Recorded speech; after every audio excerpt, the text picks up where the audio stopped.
Mikola was just a math teacher, living a quiet life with his wife, until the war changed everything. When Russian forces invaded, they didn't just take his home, they took his family, his happiness, and his entire world. With nothing left to lose, he made a choice that would turn him into a legend. From a humble educator to Ukraine's deadliest sniper, his transformation was fueled by grief and driven by revenge. With every shot, he became a nightmare for the enemy. But in war, even legends face impossible battles.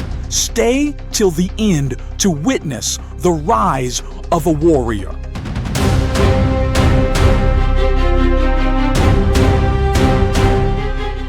The story begins in a peaceful town in Ukraine where we see a small hut.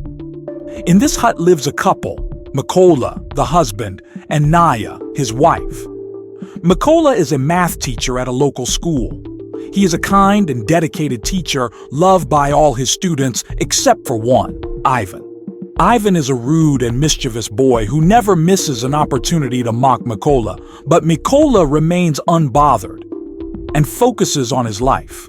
One day, while Mikola is at school, he hears the devastating news that Russia has launched an attack on Ukraine and taken control of several regions.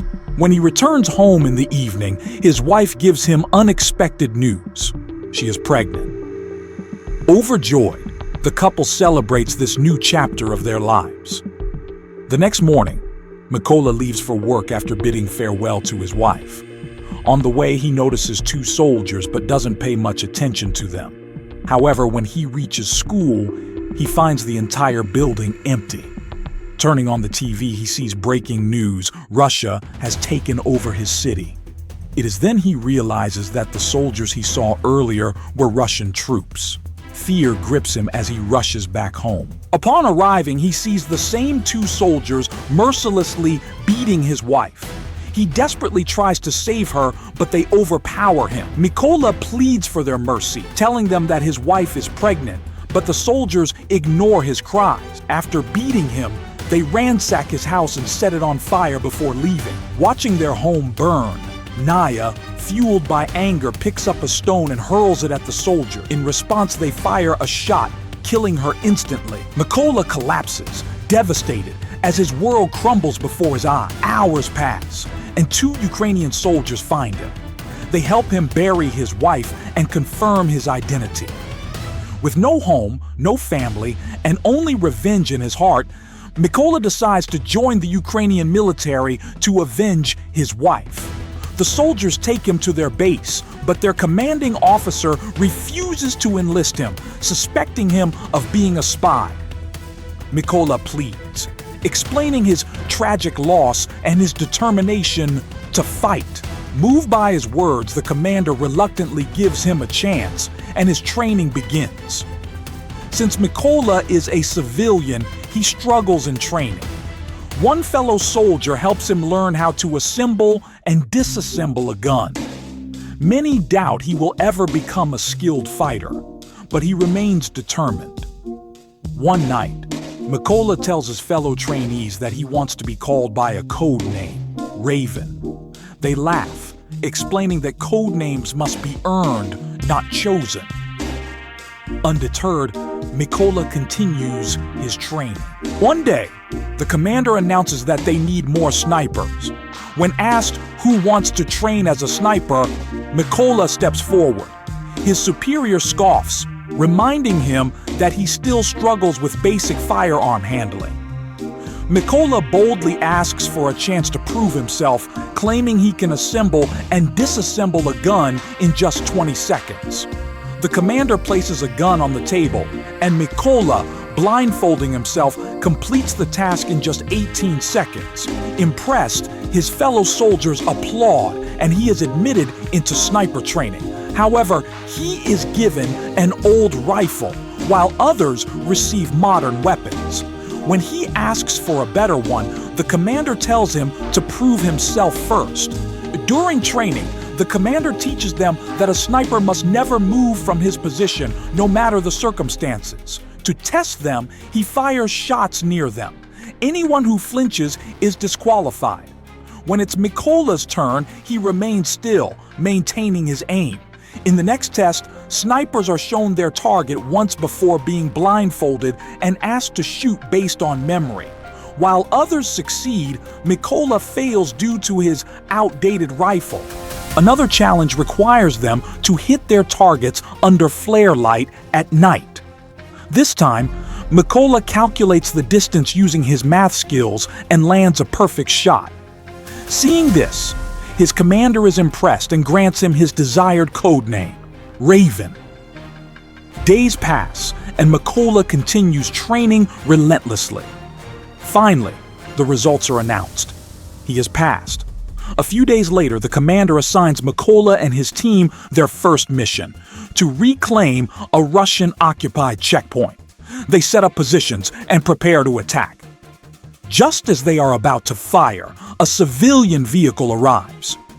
The Russian soldiers stop the car, check the passengers' passports, and after finding nothing suspicious, allow them to leave but keep their documents. When the passengers protest, the Russians beat them brutally. Seeing this, the commander orders his men to fire. In a matter of moments, all Russian soldiers are eliminated, marking a successful first mission. Upon returning to base, Mikola learns that many of his comrades were sent on another mission. The next day, devastating news arrives. Most of them were killed by a deadly Russian sniper named Sergei, Russia's most feared marksman. Days later, Mikola and his team embark on another mission, laying landmines and taking their positions. Soon, Russian troops arrive, and among them is Ivan, the same boy who used to torment Mikola in school. Ivan had joined the Russian army. As soon as the Russians step on the mines, explosions erupt, killing them all. The commander tells Mikola not to feel guilty about Ivan's death, as he had chosen his own path. Back at base, the commander shows Mikola a picture of his family, revealing that his daughters don't even know he is a soldier. Mikola, in turn, shares his tragic story, becoming emotional. The commander reassures him. The next morning, they set out on a crucial mission. As Russian troops are expected to pass through their location, taking their positions, they spot two Russian soldiers waiting for reinforcements. Mikola recognizes one of them, the man who killed his wife. Heart pounding with rage, he asks for permission to fire, but the commander denies it. Mikola clenches his fists, unable to contain his anger. He asks again, but the commander refuses. Finally, unable to hold back, Mikola pulls the trigger. The bullet hit its mark, and the Russian soldier dropped dead on the spot. However, the gunfire had given away their location, and even worse, Russia's deadliest sniper, Seri, was already in position and now knew exactly where they were. The colonel, aware of Seri's presence, began scanning for him. But before he could locate him, Seri struck first, landing a precise headshot that instantly killed the colonel. Mikola realized his mistake too late. His impatience had cost the colonel his life, and now the Russians were firing relentlessly at him. With no other choice, Mikola grabbed the colonel's body and began retreating. Somehow, he managed to escape the enemy's range and make it back to base. Grief weighed heavily on him. He blamed himself for the colonel's death and vowed to eliminate Seri at any cost. Soon, intelligence reports revealed the location of two Russian snipers.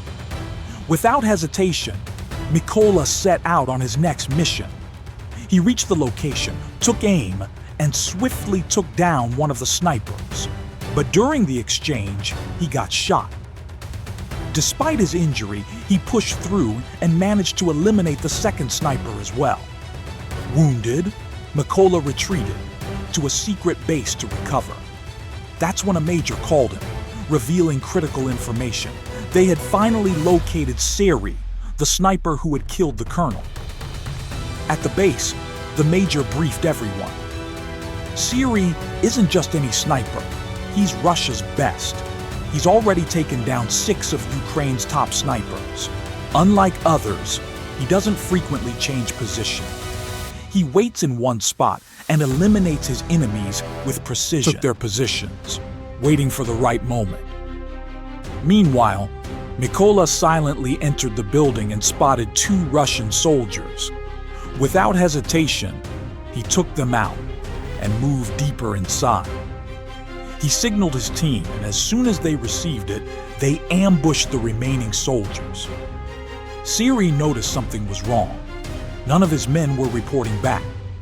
Sensing danger, he rushed to the rooftop where he found one of his snipers already dead. That's when it hit him. He was surrounded. Panicked, Siri contacted his base for backup, but they needed at least 10 minutes to arrive. Knowing he was running out of time, he returned to his position and scanned the area for enemies. A brutal fight broke out, ending with Mikola stabbing Siri repeatedly until he was dead. But the struggle had alerted another Russian sniper inside the building. Before he could act, Mikola tossed a grenade in his direction. The explosion wiped him out instantly. Meanwhile, the Russian backup force had arrived completely unaware that Siri was already dead. When they called him, Mikola answered the call instead. "You're all about to die," he said coldly before shooting the truck driver. Panic erupted. The Russian soldiers jumped out of the vehicle, only to be met with a deadly ambush from Ukrainian snipers. A few days later, Mikola visited his wife's grave. The promise he had made to her was now fulfilled. Everyone responsible for her death and the colonels had been eliminated. Standing there, he made another vow. "Until my last breath, I will fight for my country." And with that,